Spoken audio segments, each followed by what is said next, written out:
larger than life. He'll give you strife. He's Todd.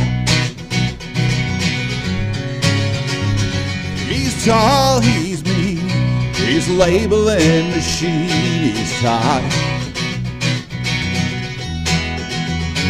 Rides a motorbike, he'll tell you what it's like. He's Todd. Don't know what he'll say, he'll scare the kids away. He's Todd. He's Todd.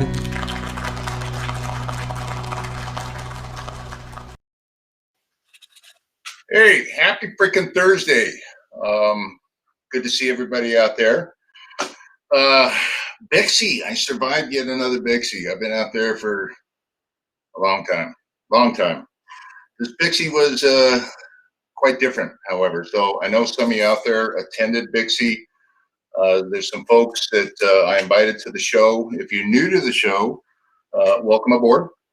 But Bixie was interesting, to say the least. I think it was still a good show, but those who didn't go this year, it was probably about the third of the size of what it has been in the past. So, and then the other thing too is everything, you're wearing a mask. So you are masked up everywhere you go in Vegas. And if behind the booth, what do they call it, mask knee or whatever? But yeah, it was somewhat difficult. But again, it was great for me. What else is going on? So for those who haven't joined, this is BS with Todd. And a lot of you in Vegas got to hear some of the other BS that I'm known for. But for HR and legal purposes, which I know you're out there, huh? I know you're watching like a hawk every week. But this is Brother Solutions with Todd. And I got to tell you, we've been talking about labeling for 40 episodes. That's a lot, 40 episodes. And so, I'm going to shift gears a little bit because the well is run dry. Y'all know I like to talk. I like to hear myself talk, not my wife so much. But nonetheless, there's 40 episodes of stuff out there. So if you haven't seen any of the previous episodes, go to bswithtodd.com. But the way that we're kind of shifting gears is this. And this is why the show was great for me. I'm going to start focusing on other manufacturers, other product lines. I'm going to focus on contractors. I'm going to focus on integrators, and I'm going to focus on distribution. And what I'm going to do is I am going to invite those industry professionals.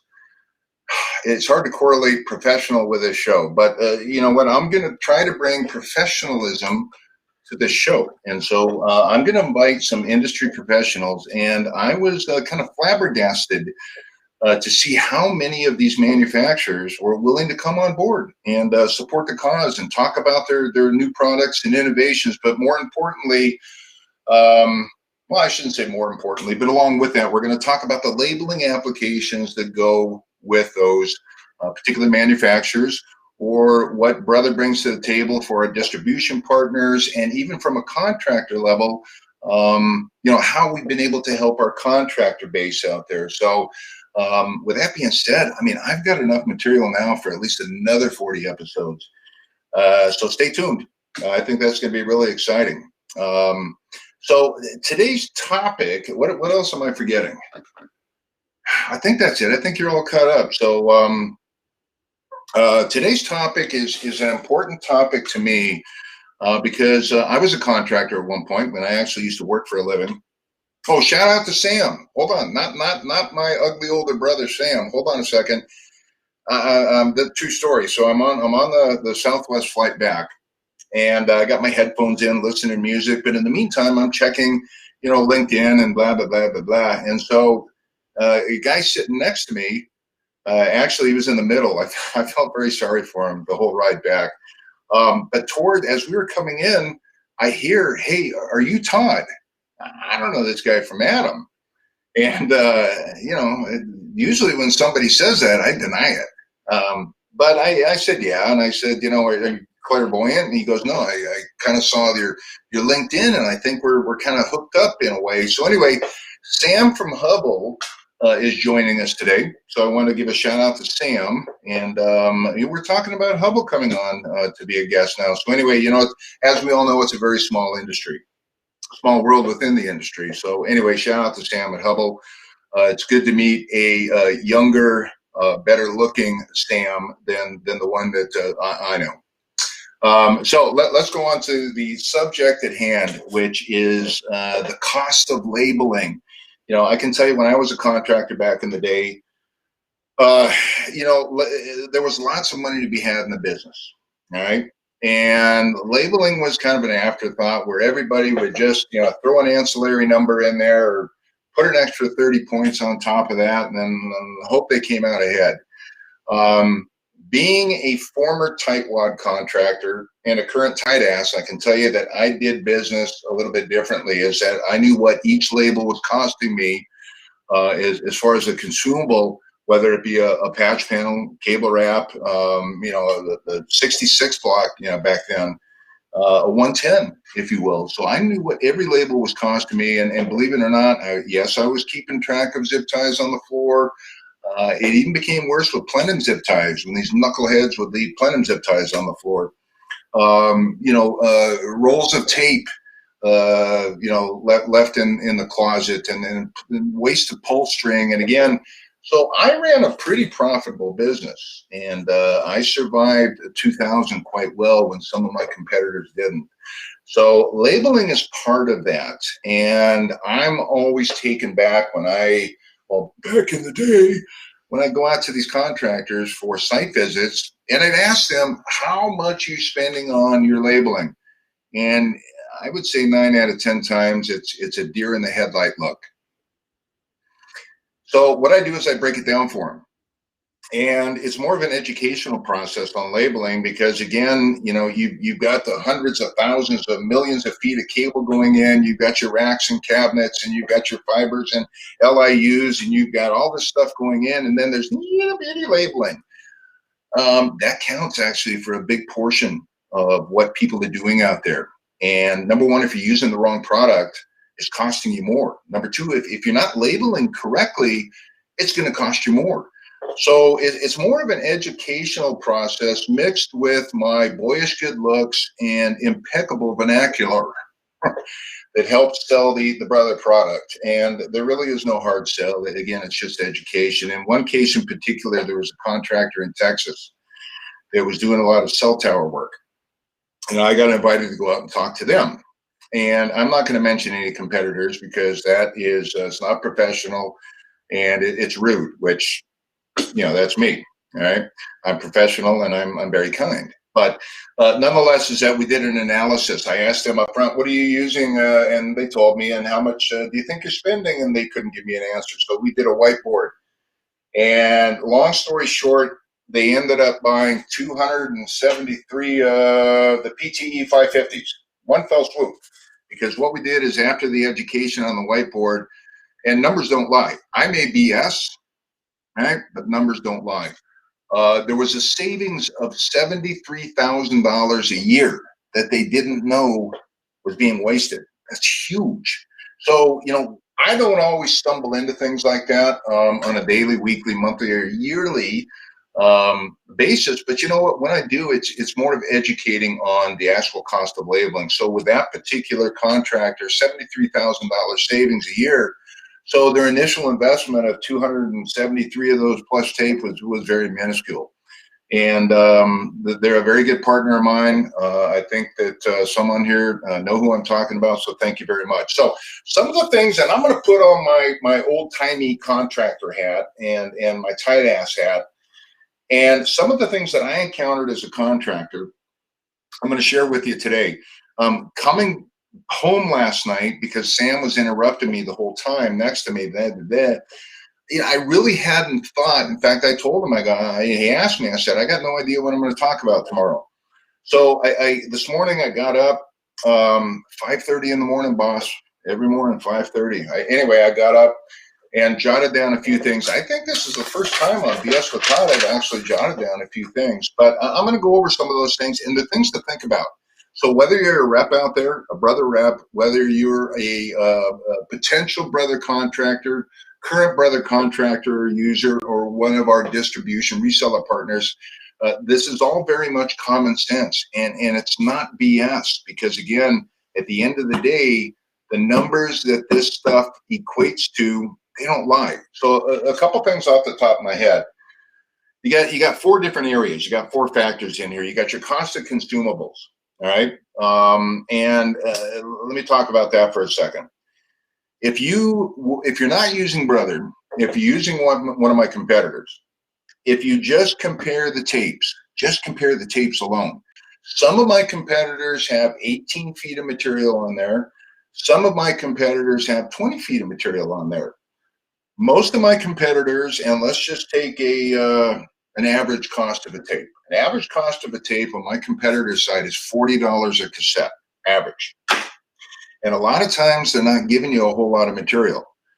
Brother tape, except for our heat shrink, is 26.2 feet of tape. And a lot of times what we're finding is our prices are half. So just do the math. Now you're getting more tape for less money. Again, numbers don't lie. All right. So it's important to take a look at what you're using from a consumable standpoint and do the numbers before you do the job, because what that equates to at the end of the day is, what is that individual label costing you? You take that, you times it by the thousands of labels, and if you can save a nickel a label, that's thousands of nickels. That's a lot of nickels. That equates to profitability, or even saving your customer money. All right. So again, take a look at your consumables, and specifically on the cassette system. I'll go into some of the sheet labeling a little bit later. So number two is cost of the actual printers themselves, the devices, the mechanisms, the engines, if you will. I can tell you this unequivocally. I hope I said that right. Kate, I hope you got that. I think I said that right.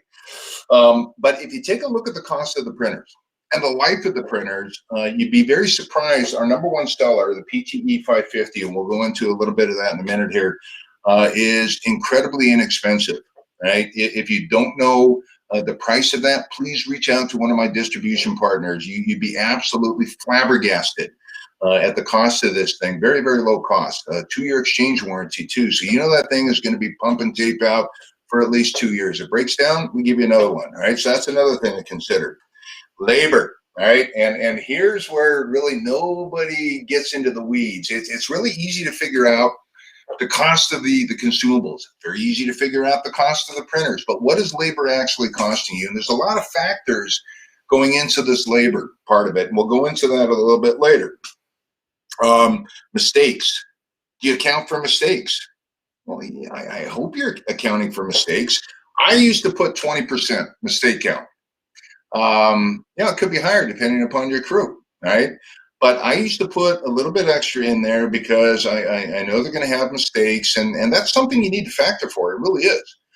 If you don't, the chances are you're going to lose money out there. And that goes into the labor portion of it as well, because again, the more labor it takes for the labeling, the actual labeling itself, then you got to factor that in, number one. But then labor for the mistakes. If you make a mistake, you got to fix it. But what is that costing you? So again, I'm not using this as Todd's Bible, but I can tell you as a former contractor, I used to put 20% in there and then hope for the best. All right. There's applications of the different types of what could be cable wraps, patch panels, blah blah blah, self-laminating. All right, versus what Brother has traditionally. But let's go back to the labor part. All right. And actually, you know what? It's 10:12, and I can go on for an hour today. I really can, but I'm not going to. The labor portion of this thing, again, is there's many, many factors in there. So let's say that you're using, and I use these out in the field myself. Let's say you're using a traditional 8.5 by 11 sheet label, self-laminating sheet label. Are you factoring in for the time to do the database? Are you factoring in for the time that it's going to take to print those? Are you factoring in the toner or the ink? All right. And then getting out to the job site and getting these in your technician's hands, are you factoring in what it's taking to do the job correctly? And we're going to talk about that in a second. That's something that gets in my craw all the time. We'll talk about that in a little bit. So you got the application portion of it itself, right? And then you've got things like labels falling off. Well, you got to replace them. Are you using the right label for the right job? Right? If it's not brother, it could be the wrong label. Right? Labels fall off all the time. Do you take in consideration heat factors in data centers? Do you take in consideration the fans in those cabinets that are blowing at 100 miles an hour? Trust me, I see it all the time. Right? Fading of labels. There's another area too. If you're not using the right label under, let's say, UV lighting or outdoor situations, OSP, that label at some point needs to be replaced. So again, that's costing you more money. So it's very, very important to use the right label. I show this every week, right? And we've done 40 shows right now, and the water seems to be dissipating. But here's one of my flags with one of my cable wraps inside here, and we're talking a year and a half now, Kate, something like that. But again, if you use the right label, look, folks, it's not going to come off.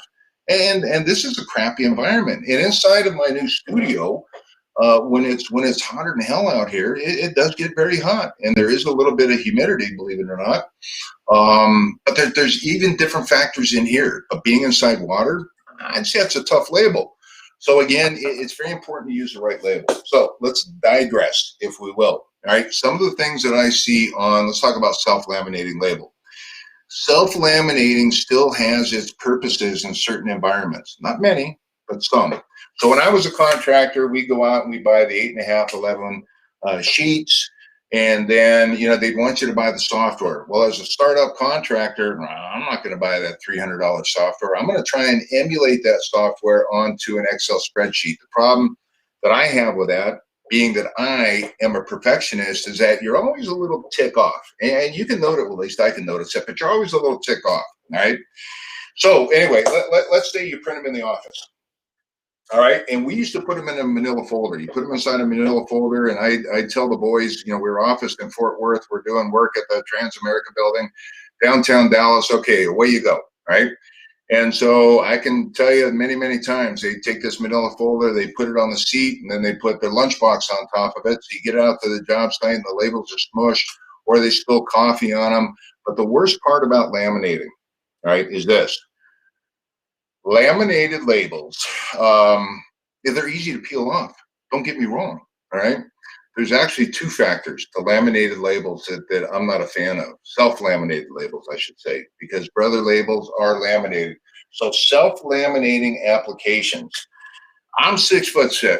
I don't stand up because usually I'm usually wearing my jammies or shorts, and so. But believe it or not, I'm 6'6", and so I'm looking at these labels, right, on the back of a patch panel, right? When they're all fingered out, I'm looking at them at a certain direction. And let's say you got a 7-foot patch panel and it's fully loaded. And let's say, my wife walks in all of 5'4". She's not looking at that label at the same angle, same direction. The problem that I have with a self-laminating label is this, all right? When you are looking at a self-laminated label, and here's okay. So there's a self-laminated label right there, all right, where you can see that. Now, what happens if it's twisted a little bit, right? So whether you're looking up or looking down, the best place to see this identifier on a self-laminated label, okay, is when you're looking directly down on it. What that means is this. The techs out in the field have to be articulate enough, and they have to know to put that label in the upright position. Do they do that all the time? Hell no. Right?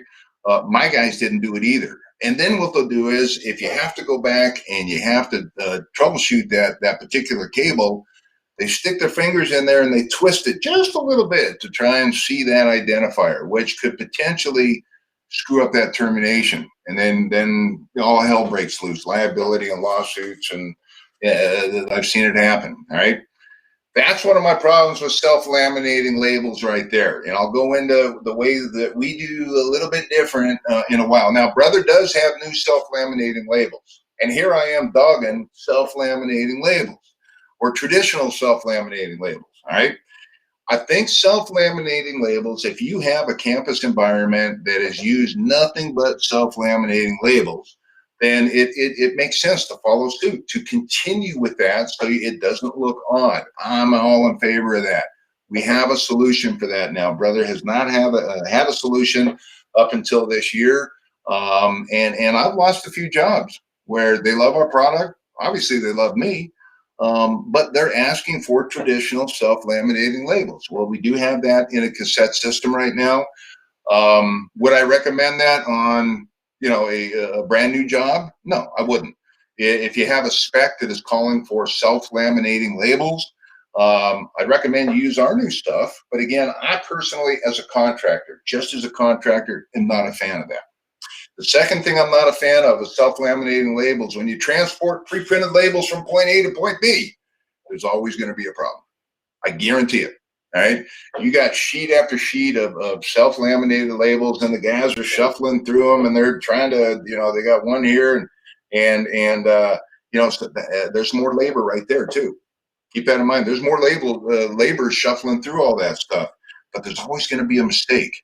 And somebody inevitably back at the office is going to get a call, and it happens during certification, right?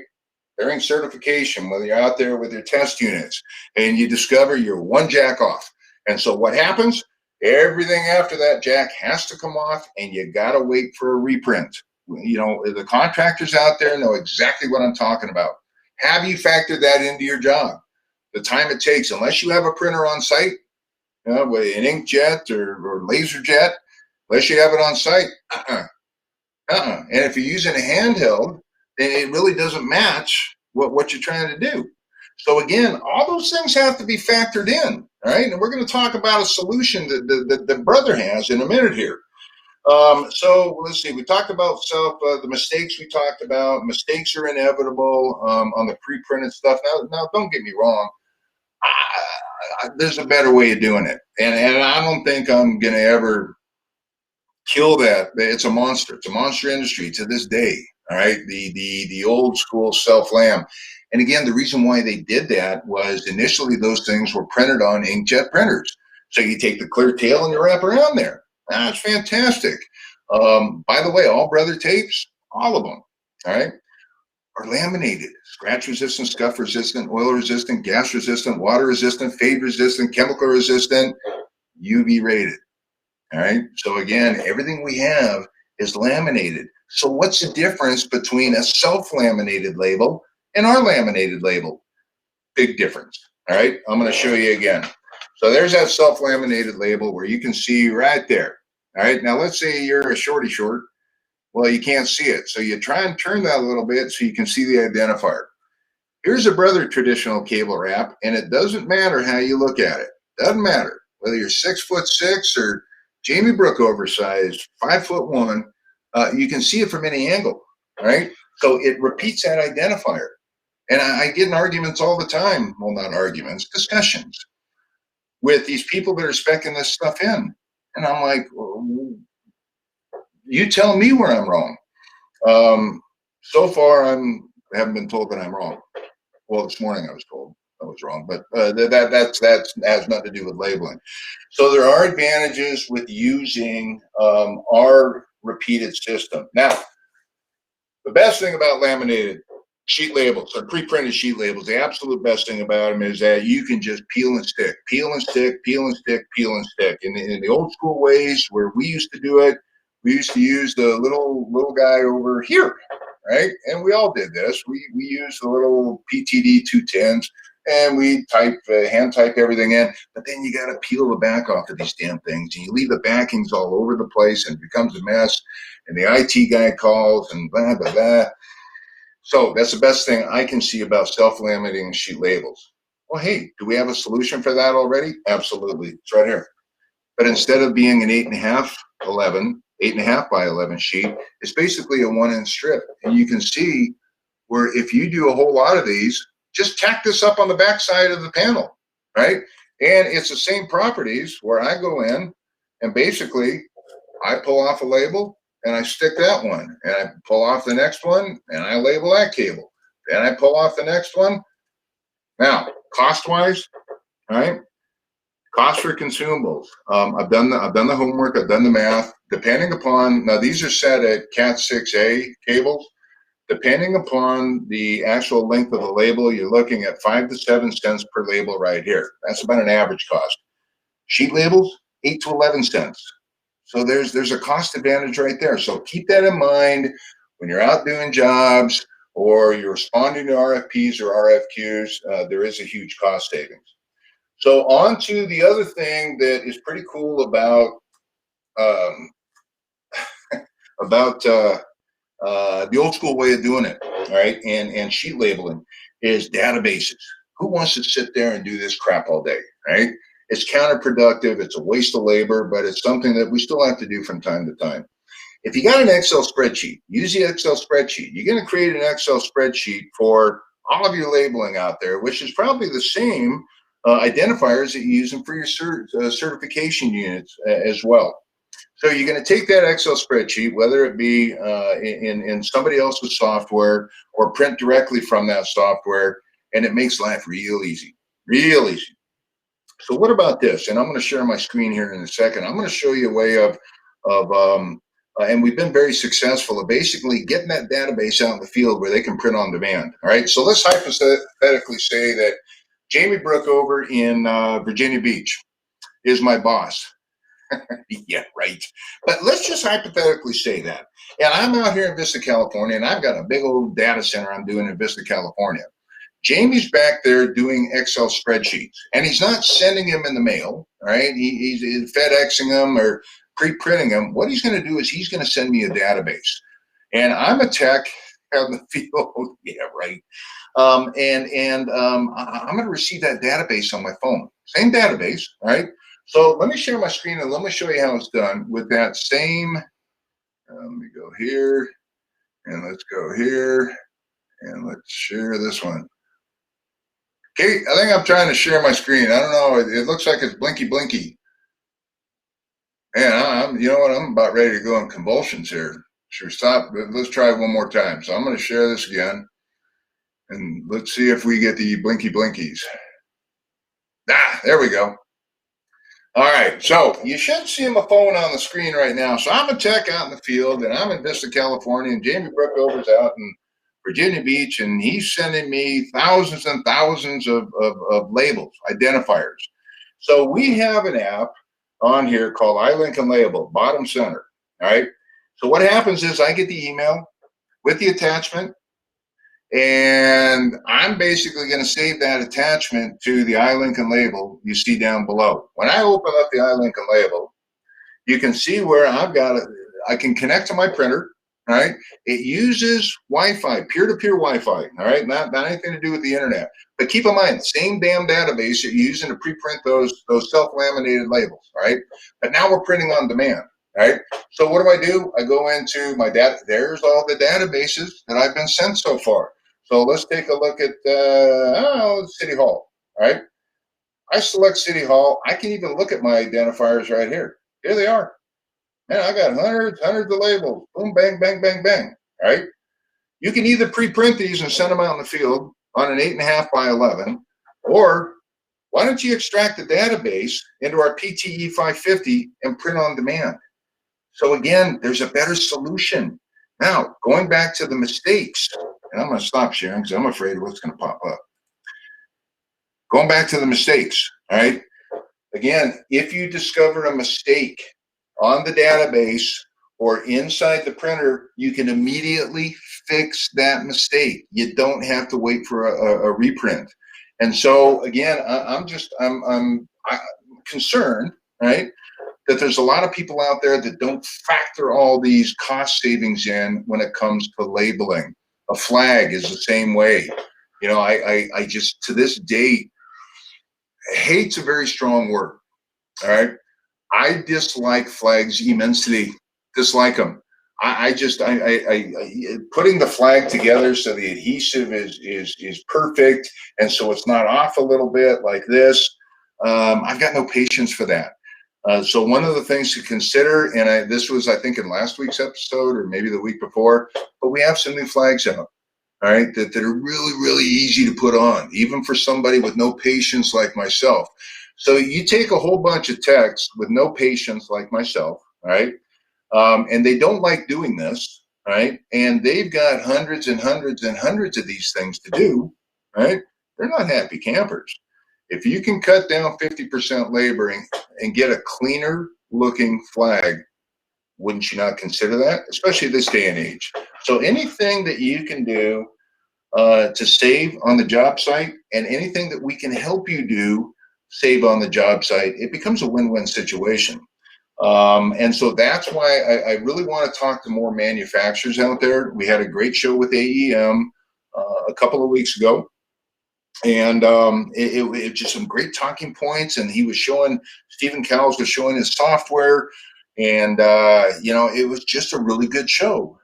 So we're going to continue with that. And again, we're going to talk about where these applications, right, best suit what they have to offer. So with that being said, TED 29, if Kate, if you want to throw up what do we got going on? If you want to, our next shows are the special guest. That means I don't know what the hell I'm going to talk about. That's what that means. Thank you, Kate, for covering my butt. Actually, you know what? There is a slew of people lined up from the manufacturing side. I'm going to have to reach out to them to see if that schedule works. September 23rd, this is going to be a great show. On-demand safety labeling. Our competition has kind of had this market for many, many years. Guess what? New sheriff in town, right? And so we're going to talk about safety labeling. Safety labeling is big anywhere in the low voltage and electrical market, right? On-demand safety labeling. I still see people going into distribution and buying lockout, tagout labels and GHS and stuff like that. Stop doing that. We have your solution for you. That's coming up very shortly. In fact, I think the launch is around mid-September. So great timing on that. As far as contacting me, you can always watch previous episodes on www.bswithtodd.com. All right, got my own URL, huh? So all the previous 39 episodes will be up there, including this one shortly. As far as my contact information, I am in San Diego. Everyone knows how to get a hold of me. If you don't, there I am. Jamie Brook over at Virginia Beach. I mentioned him earlier. Dan Cobb out of Wisconsin. Bruce Page is on PTO. I think he's been on PTO for the past 5 or 6 weeks. So Bruce, just stay on PTO. Rob Dawkins out of North Carolina. And then my glorious leader, which I just did the Bixie conference with, Mr. Craig Robinson. If you got questions, comments, concerns, or if you ever need any bad advice, reach out to, well, me specifically, but please reach out to the team and our slew of manufacturer reps out there. I really, really appreciate all of y'all's support. Look in past episodes, there's a lot of great information out there. And then if you need anything on a one-on-one base, please reach out, contact me. With that being said, have a blessed rest of the week. I know it's Thursday, and I'm going to enjoy the weekend. And so y'all do the same. And again, thanks for tuning in, and hope to see you in 2 weeks.